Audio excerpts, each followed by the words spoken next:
Hello and welcome along. So today we are going to look at the early history of the 19th Legion, who would become known as the Raven Guard. So the first recruits for the Raven Guard came from a group of people known as the Xeric tribes.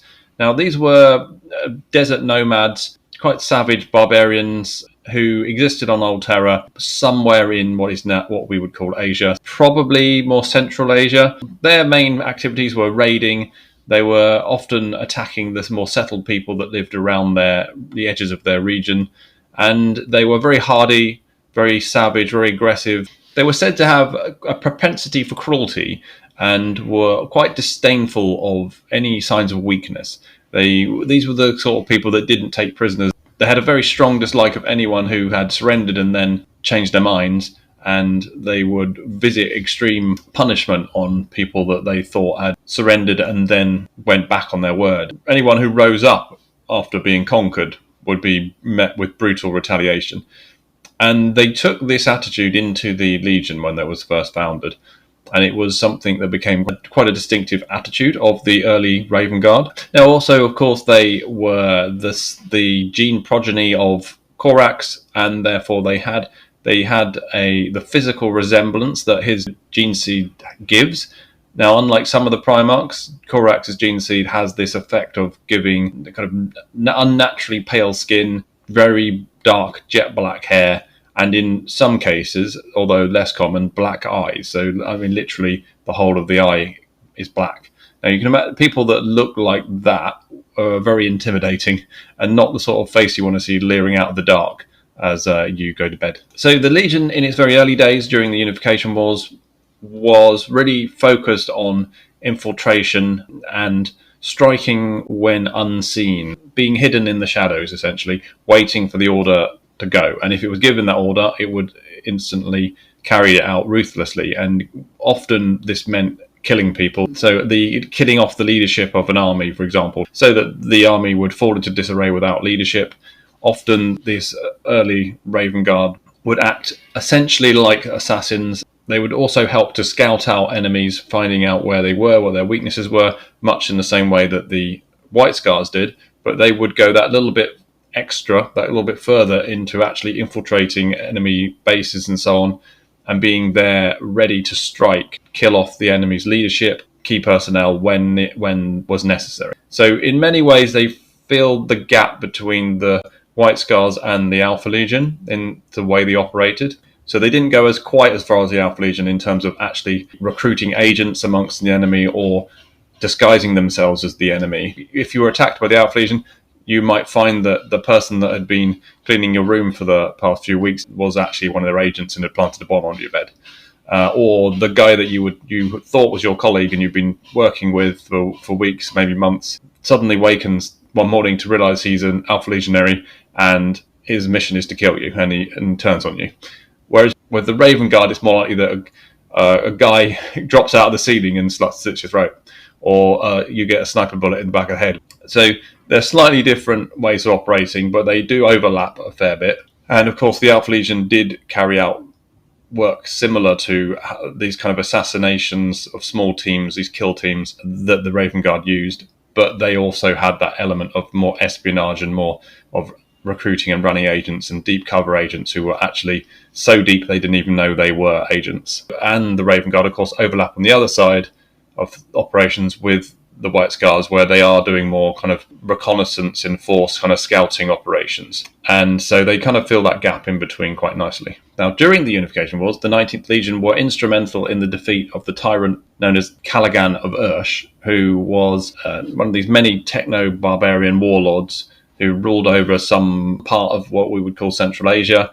And he had quite considerable armies, quite considerable amount of power, was one of the Emperor's main enemies. And the 19th Legion were used to eliminate his warlords, his various lieutenants, and then once their forces fell into disarray without leadership, to kind of herd them into captivity, and then to keep a good watch over them until they were dealt with by other Imperial forces. So in this campaign, you can see how the Legion were used to just identify those key targets and then wait for the right moment to then eliminate them in a coordinated manner that would be the most impactful upon the troops that they commanded, so that those troops were then vulnerable to defeat. And this is very much their specialist, the elimination of leadership through assassination, so that the larger bulk of forces become unwieldy and vulnerable to attack. Now, of course, because of the nature of this work, much like the White Scars and the Alpha Legion, they didn't really get a huge amount of credit for the work they did. And because of their personalities, they didn't particularly seek that credit either. So it wasn't a great issue for them, but it did mean that they kind of went unnoticed, because a lot of people didn't really know what they were doing. Even those who did know what they were doing wouldn't really talk about it, because it's not the kind of thing you're supposed to talk about. However, they were more public than the Alpha Legion, who were completely secret.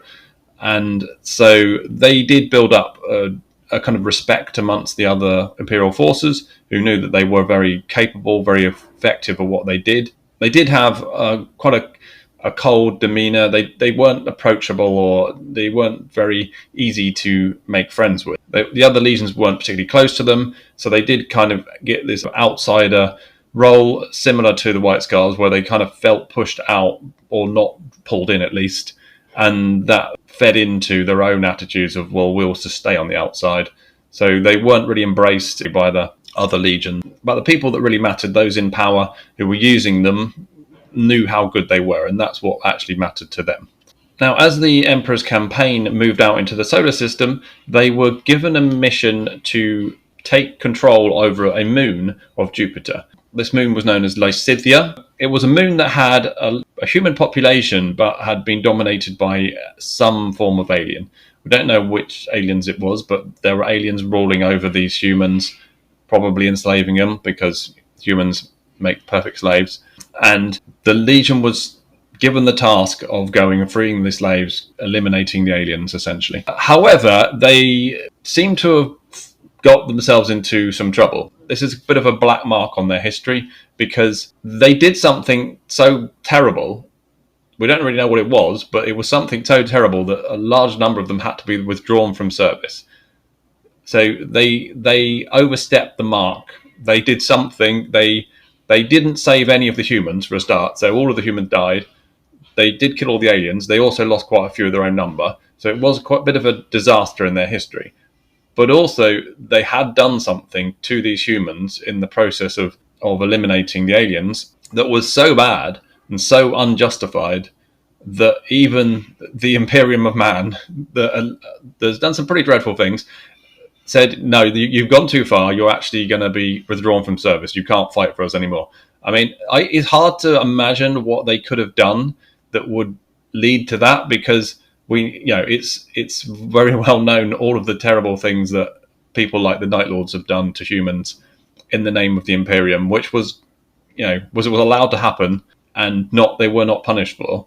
So the Night Lords tortured humans specifically to get them to surrender, to use terror to cause others to surrender. And they were recruited and designed to do that by the Emperor. So what these Raven Guard did that was worse than that is hard to imagine. Obviously, there are other legions like the World Eaters and the Space Wolves, who were renowned for, or perhaps infamous for, slaughtering civilians because they lost control of themselves. And so they didn't really have even any purpose to kill the civilians like the Night Lords did. The Night Lords were doing what they did for a greater good, if you like. They knew that if they killed some number of civilians in a terrible way, a vast bulk would then surrender. So they were used as a weapon of terror for the greater good of the Imperium, and that was something the Emperor could live with. But the World Eaters and the Space Wolves were constantly killing civilians because they lost control of themselves,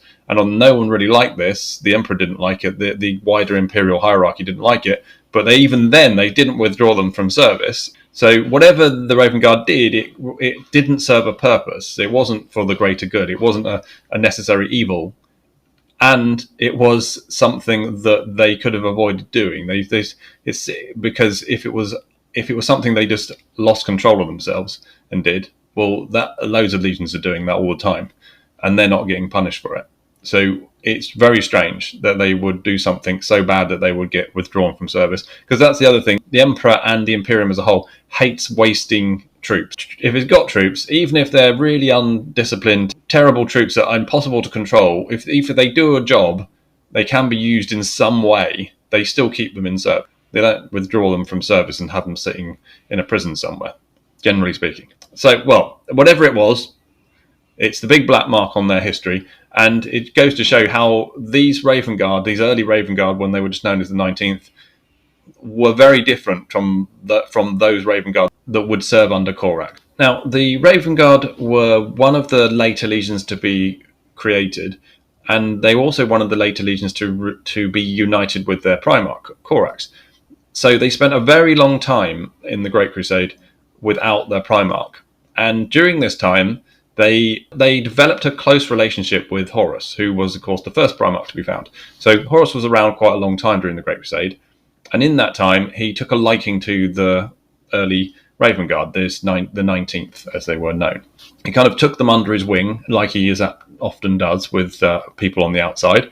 And much like the White Scars, he regularly requested that they serve within his expeditionary fleets in support of his legion, the Lunar Wolves. But this happened so much, and it happened kind of uniquely with him, that the legion was almost like an extension of the Lunar Wolves, a more specialized part of the Lunar Wolves, who did always work with them under Horus's command. And he was very fond of them, respected their skills massively, and thought of them as a very valuable resource. And he used them exactly how the Emperor had used them back on Terra, to infiltrate an enemy's positions and then strike at their leadership just before the Lunar Wolves made a major assault, thereby making them weak and easy to overrun with his main forces. So making it much easier to succeed in these assaults that he would be making across the many worlds he'd be conquering.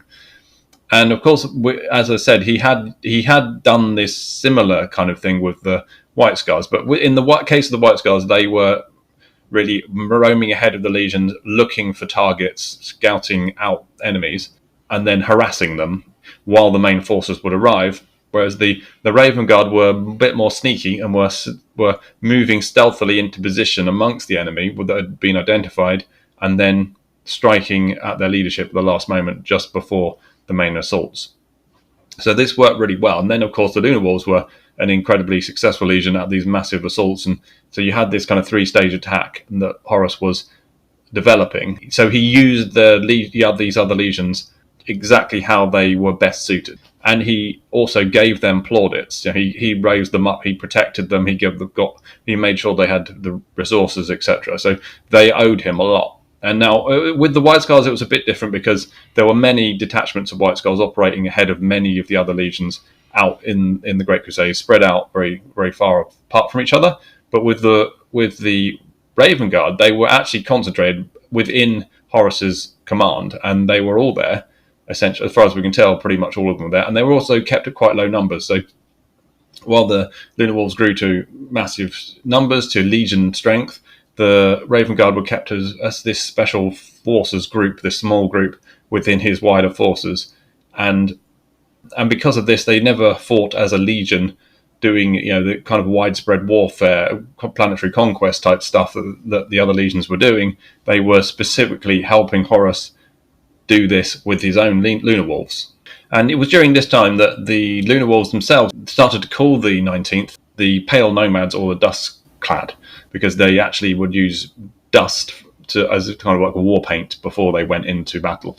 Now, so this was never an official name. It was just the nickname that the Lunar Wolves gave them. Now, although it took a very long time, eventually they would be united with Corax. And at this point, he had to make some relatively big changes, because when he looked at them, he saw the way that they fought, saw the kind of the attitude, the character they developed. He didn't really like it. And they reminded him in many ways of the people that had repressed his own people. So they were very cold, very, very cruel, very quick to kill. They had little to no sympathy for anyone that was weaker than them. And so they did not suit his mentality in that sense, and he had to make quite a few changes. He removed a lot of the senior officers, gave them positions in non-command roles. He replaced them with his own people who he could trust and who he felt had the similar morality to him. This even included removing the Legion Master, who had been in charge for like 30 years, who probably worked very closely with Horus, who'd gained this kind of respect as one of the senior commanders amongst Horus's expeditionary fleet, and now he was removed, replaced. This did cause a little bit of a rift between the Terran-born recruit and the later recruits, which was common in the legions that this kind of rift developed. However, some of the Primarchs dealt with it a lot better than Corax. In many ways, the way he dealt with it was quite extreme and did lead to some long-term resentment. Having said that, of course, the Legion didn't turn to chaos, and so it didn't cause the Legion to split as it would in some other legions. It is kind of the first instance of Corax dealing with his own legionaries in a way that maybe seems a little bit unreasonable, and he does do that quite a lot. And he does seem to have kind of like a switch in him where it's like, okay, you've done this, so I'm never going to talk to you again, or I'm going to banish you, I'm going to send you away, and even without giving a huge amount of explanation or any chance to change. So he didn't try and embrace them and say, okay, this is what you've done up to now, but I'm going to help you become better in the way that other Primarchs like Vulcan or even Lehman Russ did. He just seems to go, okay, not having any of that, go away, and now these new people are going to take over. In terms of combat, he didn't change them hugely. He liked the way that they fought. In that sense, he was a master of stealth himself, and he had fought a guerrilla campaign. So he did like that, and he embraced that. He essentially just enhanced it. He made sure that they had better equipment, that they became more and more elite at what they did, and so he raised them up to another level. And of course, he increased their numbers. So as I said, they were quite small during the Great Crusade, and this seems to have almost been deliberate, but on Horus's part, because he wanted to keep them as his special group. When Corax took command, he increased their numbers up to Legion strength, and therefore they had to start adapting more large-scale warfare techniques, but he did still keep them very much stealth focused. So there you go. That is the 19th, the Raven Guard. An interesting legion, very much similar story to the White Scars. They obviously fit that gap between the White Scars and the Alpha Legion very well. They are the essentially space ninjas of the 40k universe. It's also interesting to note their character change from the time before Corax to the time after Corax, and how they were one of the most brutal and uncompromising of legions to becoming one that you might maybe associate with being the more reasonable, more morally upright, more humanitarian of the legions under Corax. And obviously that shows the difference in his life experience, growing up amongst slaves in prison, etc., where his sympathies were compared to these original recruits of the Legion, who were these desert nomad raiders. Let me know what you think of the Raven Guard in the comments. I'm getting to the point where there aren't that many legions left that I haven't done, so it'd be nice to know who you want to see next. I think I've got the Iron Warriors, the Lunar Wolves, and the Salamanders. Yeah, I think that's it. So if you've got a favourite out of those three you'd like to hear next, let me know. Otherwise, like, subscribe and share, and I will see you next time.